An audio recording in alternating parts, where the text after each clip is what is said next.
我发现我从来没吃过秋葵馅的饺子。虽然秋葵的营养价值好像很高，但它是属于那种黏糊糊的蔬菜，所以其实我不太喜欢。不过黏糊这个特点，如果用来拌饺子馅，没准还特别合适呢。所以我来尝试一下好了。里面是有很多白色的小珠子，长得还挺好看的。生的时候切它倒是好像没有特别的黏，好吧，切多了还是挺黏的，它的汁液都跑出来了。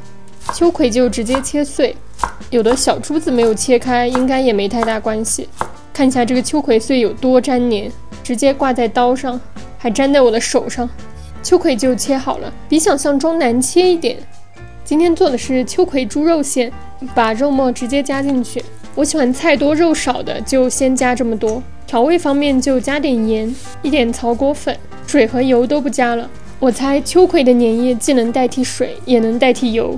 看搅拌着搅拌着就可以开始拉丝了，是一个非常丝滑的饺子馅，可以开始包饺子了。饺皮还是买的现成的，我对自己擀皮没有一丝的信心，这个馅还是挺好包的，它不会像藕呀、竹笋之类的散掉。不过话又说回来，这个饺子可能会有点腻，肉和秋葵都腻人，秋葵又没有什么特殊的香味，所以剩下的馅里我打算加一个番茄进去。这个菜板还滑滑的，番茄都有点站不住，也许能解一点腻。而且我的番茄实在是太多了，吃不完。今天有点懒，所以没去番茄皮，反正也是把它切碎，补一丢丢的盐，搅拌一下。这回可以叫做3鲜馅了，虽然好像也不咋鲜。番茄虽然有一点水分，但我相信秋葵的粘液能把它粘住。这颜色会不会也太像某种沙拉了？中途加了番茄还有一个好处就是我可以吃到2种馅的饺子了。我特别喜欢吃饺子盲盒，不知道下一个是什么馅的那种神秘感。当然前提是盲盒里没有我讨厌的口味。加了番茄以后饺子就没那么好包了，明显感觉馅的流动性增强，包好以后都可以感觉到是软的。馅和皮都还有剩下的，但我已经包了19个，就先包这么多。水开了就直接下锅。今天还是比较想吃煮的，虽然想象中蒸饺应该也还不错。用番茄的饺子迅速就透出了红色，和透出绿色的饺子放在一起，真的会给人一种肉没熟的错觉。又到了我最喜欢的环节，真的，捞饺子这个过程绝对属于是一种心理按摩，多按摩几下。我还准备了一个蘸水，就可以开吃。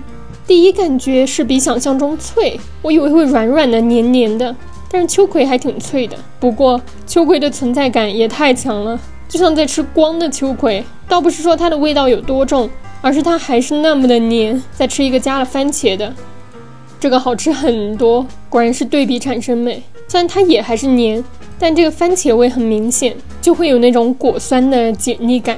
我的蘸水是酸辣的，看看能不能缓解一下秋葵的腻。裹满酱汁，咋说呢？因为秋葵的腻是腻在口感，而不是味道，所以有一定的帮助，但不多。我觉得蘸水一定要够酸，醋够多，就把醋汁给灌进去。不过如果是本来就爱吃秋葵的人，应该会觉得蛮好吃的。而且我还发现，这个秋葵馅包的时候不会散架，煮熟了以后反而里面是散的，而且还可以拉丝，这是连剁碎的莲藕做饺子馅都做不到的吧？有番茄的虽然清新一些，但也不妨碍秋葵的粘液继续存在。吃到后面我发现它的腻是那种可以忍受的，可能只是在嘴里腻一下，就没腻到心里。总之属于是，如果以后谁请我吃，我也还会吃，但不会自己再做的类型。番茄秋葵馅呢就好多了，适合饭馆卖。怎么最近我尝试的饺子都是腻的？下次我要包一个绝顶解腻的。